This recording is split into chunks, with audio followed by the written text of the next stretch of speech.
Hello बच्चों, आज फिर से हम क्लास 8 का हिस्ट्री करेंगे। टॉपिक का नाम है from trade to territory the company establishes power. इसके टेक्सचुअल क्वेश्चंस हैं। 6 क्वेश्चन है आज, कल हमने 5 किए थे, आज 6 क्वेश्चन है। How did the exemption of Deewani benefit the East India company. जो ईस्ट इंडिया कंपनी है उसको जब दीवानी मिल गई थी तो उससे उनको क्या बेनिफिट हुआ। तो इसमें है Diwani rights are the rights that the British acquire to collect their own revenues and have the authority to decide on civil cases. जो दीवानी राइट्स हैं ये वो राइट्स है जिसमें ब्रिटिश जो गवर्नमेंट थी उनको क्या मिला, हक मिला कि वो अपने रेवेन्यूज़ खुद कलेक्ट करें और उनको अथॉरिटी मिल गई थी कि जितने भी सिविल केसेस है उन पे वो खुद ही फैसला करें। तो this right benefited east India company in several ways. तो ये जो राइट था इससे ईस्ट इंडिया कंपनी को बहुत सारे फ़ायदे हुए।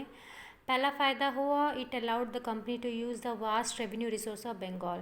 बंगाल के जितने भी रेवेन्यू रिसोर्सेज हैं उससे कंपनी को क्या हुआ, मतलब फ़ायदा हुआ कि वो सारे रेवेन्यू रिसोर्सेज को यूज़ करें। The monopoly of East India company on the trade started.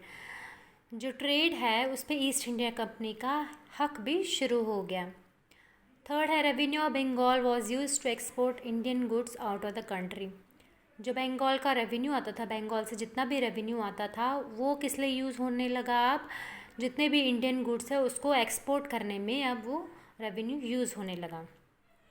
अब 7th क्वेश्चन है, explain the system of subsidiary alliance. Subsidiary alliance जो है इसके बारे में हमें बताना है इसमें। तो जो सब्सिडरी अलायंस है लॉर्ड वेल्सली ने स्टार्ट की थी। तो इसके अंडर क्या था, under the system of subsidiary alliance Indian rulers were not allowed to have their independent armed forces. तो सब्सिडरी अलायंस के अंडर क्या था, जितने भी इंडियन रूलर्स थे उनको ये हक नहीं था कि वो अपनी इंडिपेंडेंट आर्मी रखें। They were to be protected by the company but had to pay for the subsidiary forces तो that the company was suppose to maintain for the purpose of this protection. हाँ जी, तो उनको मतलब ये था कि उनको हक नहीं था कि वो अपने आर्म्ड फोर्सेस रखे, इंडिपेंडेंट आर्म्ड फोर्सेस, लेकिन वो क्या करता, कंपनी उनको प्रोवाइड कर रही थी, लेकिन उनको क्या करना था, इंडियन रूलर्स को उन सब्सिडरी फोर्सेस के लिए पे करना पड़ता था, मान लो एक तरीके का टैक्स देना पड़ता था। If the Indian rulers fail to make the payment the part of the territory was taken away as penalty. अगर इंडियन रूलर्स ऐसा नहीं करते, उनको पेमेंट नहीं देते ईस्ट इंडिया कंपनी को, तो जो उनकी टेरिटरी का आधा हिस्सा है वो पेनल्टी के तौर पे लिया जाएगा। The states which had to lose a territories on this ground were Awadh and Hyderabad. और जो स्टेट्स थे जिनको अपनी टेरिटरी खोनी पड़ी वो थी अवध और हैदराबाद। अब 8th क्वेश्चन है, in what way was the administration of the company different from that of Indian rulers. आप इसमें बोला है कि जो ईस्ट इंडिया कंपनी का जो एडमिनिस्ट्रेशन था वो इंडियन रूलर्स के एडमिनिस्ट्रेशन से कैसे अलग था। तो इसमें है the company made a proper system of administration, the Indian rulers did not have a proper system of administration.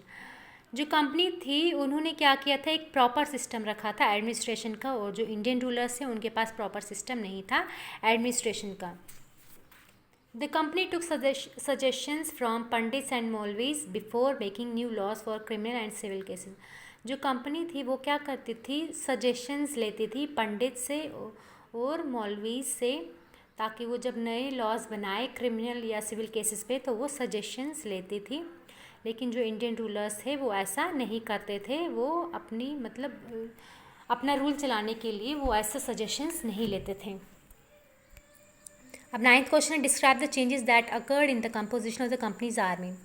तो इसमें हमें बताना है कि कौन से चेंजेस आए हैं company East India Company army के कंपोजिशन में। The army of East India Company was known as sepoy army. जो ईस्ट इंडिया कंपनी है उसकी आर्मी को सिपॉय आर्मी कहा जाता था। The main participants of the army were the peasants of India trained by the East India Company to become professional soldiers. जो इसमें main जो पार्टिसिपेंट्स थे आर्मी में वो कौन थे, इंडिया के पीजेंट्स थे जिनको ईस्ट इंडिया कंपनी ट्रेन करती है ताकि वो प्रोफेशनल सोल्जर्स बने। The major change in the East India Company army was the domination of infantry over cavalry with the introduction of muskets matchlocks to guard them. तो इसमें major change East India Company army में क्या major change आया है कि जो infantry का domination था वो कैवलरी पे था, और इसमें इन्होंने क्या इंट्रोड्यूस किया, मस्केट्स मैचलॉक्स, ताकि वो उनको प्रोटेक्ट कर सकें। The company also introduced a uniform military culture where soldiers were given European training through drills and other exercises. तो कंपनी ने एक इंट्रोड्यूस किया, एक यूनिफॉर्म मिलिट्री कल्चर इंट्रोड्यूस किया जहाँ पे सोल्जर्स को यूरोपियन ट्रेनिंग दी जाती थी ड्रिल्स और बाकी एक्सरसाइजेस के थ्रू। तो इसी के साथ हमारे चैप्टर कंप्लीट होता है। तो थैंक यू।